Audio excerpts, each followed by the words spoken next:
There is a specific kind of fear that only happens when you are alone in your own home. Not outside, not somewhere unfamiliar. Your own space, the place you're supposed to feel safest. And something is wrong. Maybe it's a sound you can't explain, a door that was closed that's now open.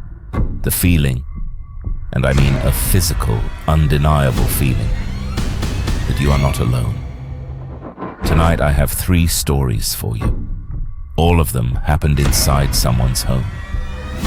All of them happened when that person was completely alone. And none of them were ever fully explained. Lock your doors. Check your windows. Let's get into it.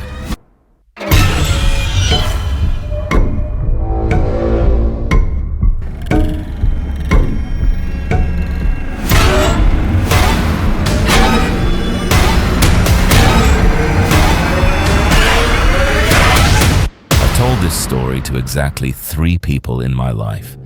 My therapist, my sister, and now you.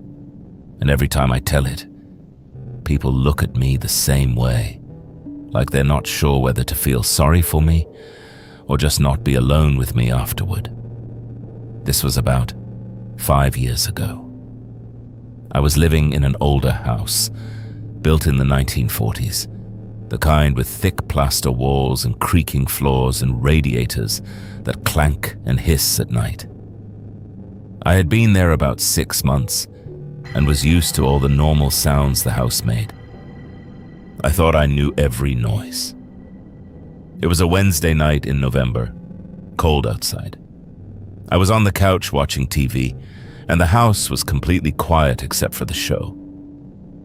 My roommate was visiting family for the week, so I had the place to myself. At around 11 p.m., I heard a knock. Not at the front door, not at the back door, from inside the wall. The wall directly behind the couch I was sitting on. 3 slow, deliberate knocks. Knock, knock, knock. I sat up, muted the TV, listened. Silence. I told myself it was pipes. Old houses make noises. Pipes expand and contract in the cold. I unmuted the TV. 3 more knocks. Same rhythm, same spot. Knock, knock, knock. I stood up and put my ear against the wall. It was solid. No hollow sound, no cavities that I could feel. And then, with my ear pressed against the plaster, I heard something else. Breathing. Slow. Even breathing.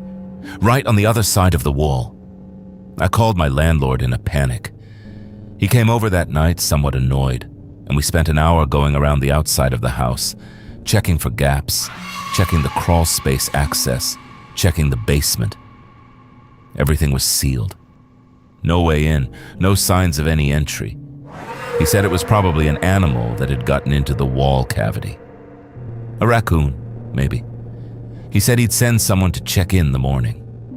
No one ever came. And I never heard it again. But I didn't sleep in that house for 3 nights. I stayed at a friend's place and told them my heat was broken, because I could explain away the knocking, but I could not explain the breathing. Animals don't breathe like that. Slow, measured, patient, like they were waiting for something. My name isn't important. What's important is that I am a rational person.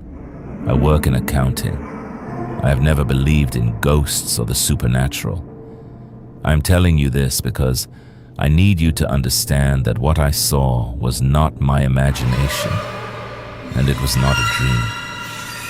This happened 8 months ago. I live alone in a 2-bedroom apartment. The 2nd bedroom I use as a home office. The hallway between the living room and the bedrooms is about 30 feet long, straight, with a light switch at each end. It was a Saturday night, around midnight. I had fallen asleep on the couch watching a movie and woke up to the TV still on, the apartment lit by the blue glow of the screen. I was groggy, disoriented for a second. And when I looked down the hallway toward my bedroom to go to bed, there was someone standing at the end of it. A figure, human-shaped, standing completely still in the doorway of my bedroom. The TV light didn't reach that far, so I couldn't make out features, just a silhouette, but it was unmistakably the shape of a person, standing there, in my apartment. I did not move. I could not move. I sat there on the couch, staring at this shape at the end of my hallway for what felt like a full minute, but was probably 10 seconds. And then I reached over, very slowly, and turned on the lamp next to the couch. The hallway was empty. I searched every room, every closet, under both beds, the bathroom.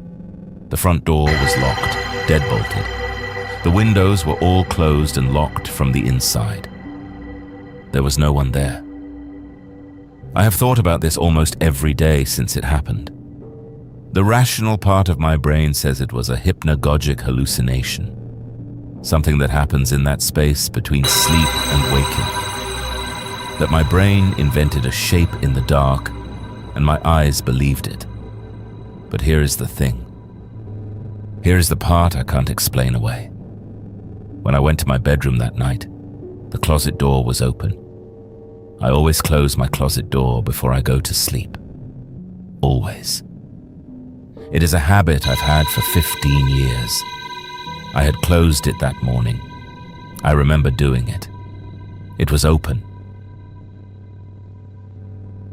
This is the one that still makes me feel sick when I think about it. 2 years ago, I was home alone on a Friday evening. My husband was out of town for work. I had ordered food, was watching TV, completely normal night. My phone was on the kitchen counter charging. At around 9 p.m., I got a phone call. I walked over to check, and the caller ID said, "Home." Now, home in my contacts is our landline, the landline that is in the kitchen, about 4 feet from where I was standing. I answered it. Silence. And then, very faintly, what sounded like breathing. Just breathing. For about 5 seconds. Then the call ended. I stood there staring at my phone. Then I looked at the landline. The receiver was sitting in its cradle. I hadn't touched it. My husband wasn't home. No one else has a key to our house. I called my husband immediately. He hadn't called. He was in a meeting. He suggested maybe it was a phone glitch, our landline calling our cell somehow. He looked it up while we were talking and said it wasn't technically possible with our phone setup. I stayed on the phone with him while I checked every room. Everything was locked. Everything was empty. But I made him stay on the call with me until I went to bed that night. The next morning, I checked the landline's call history. Our landline keeps a log of outgoing calls. Most landlines do. There was an outgoing call logged at 9:04 p.m. the night before. To my cell number. Duration, 8 seconds. The landline had called my cell phone, by itself. We got rid of the landline the following week. My husband says there must be a technical explanation. He's probably right. We just haven't found it yet. And sometimes, late at night when I'm home alone, I still look over at the spot on the kitchen counter where that phone used to sit, just to make sure nothing is there.